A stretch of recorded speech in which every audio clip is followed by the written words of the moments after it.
Using our brand new Petal Puncher 5, we are going to make a beautiful center flower on a new earring shape. These are both unreleased items. They're going to be released this coming Saturday.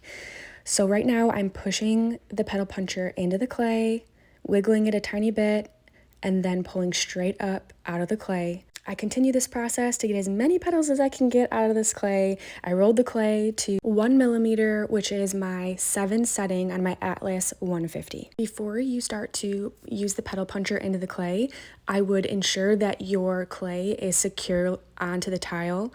Use a rolling pin, or I usually use my finger just to make sure there's no air pockets between the clay and the tile.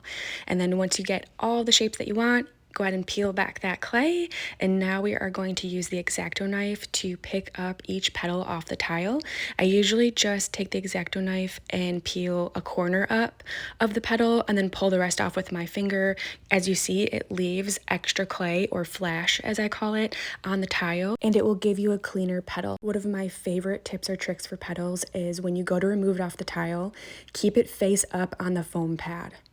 If it's upside down, I've noticed over time that the petal itself, when you go to roll it, will still have frayed edges and will not be as smooth as if the petal was facing upright the way you cut it out on the tile. I wanted more texture with these petals, so I used a smaller sized ball tool. And then you'll see in this video that I am making sure that I keep the definition of that split in the petal by rocking it to the right and then to the left to keep that split, and then downwards. If you chose to use a larger ball tool with these petals, it would just give it more of a smooth look instead of like these ripples that you see in the petals with the smaller ball tool, and it really just comes down to preference. I'm grabbing a bit of clay. I'm going to roll it into a ball in my hand and place it on the floral building plate. We're going to go ahead and create our first center flower. I'm going to be using my absolute favorite floral tool. It is a modeling tool that I got from Amazon.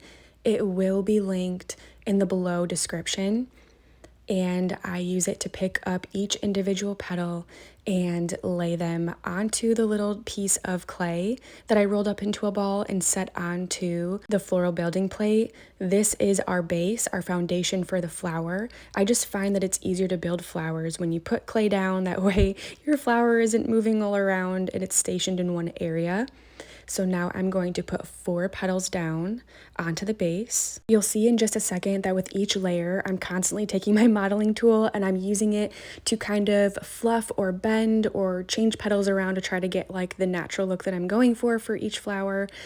And I'm next going to create the second layer of the flower. You'll notice that I'm bricklaying petals.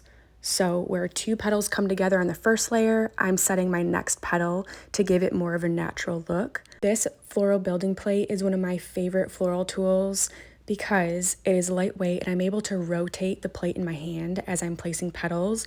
It has saved my life in a lot of ways. I used to use a tile, like a 4x4 tile, which works completely fine too.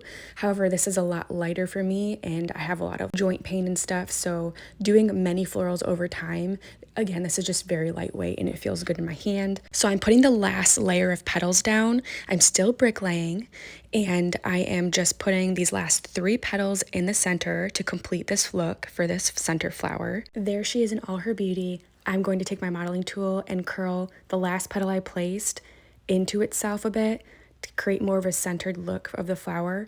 And then I'm going to curl the next one around that and then fluff the petals a little bit to get exactly how I want it before I start my next flower. Flower number 2, let's go. We are going to put the first layer of petals down, which is going to be the largest petals on the Petal Puncher. Next, we're going to bricklay the second layer of petals on the flower to create that natural look that we talked about beforehand. And now we're going to add the very last layer, the most inside layer of the petals. We're going to curl the very last petal we placed around, fluff the petals, and there you go. There's your second beautiful centerpiece flower.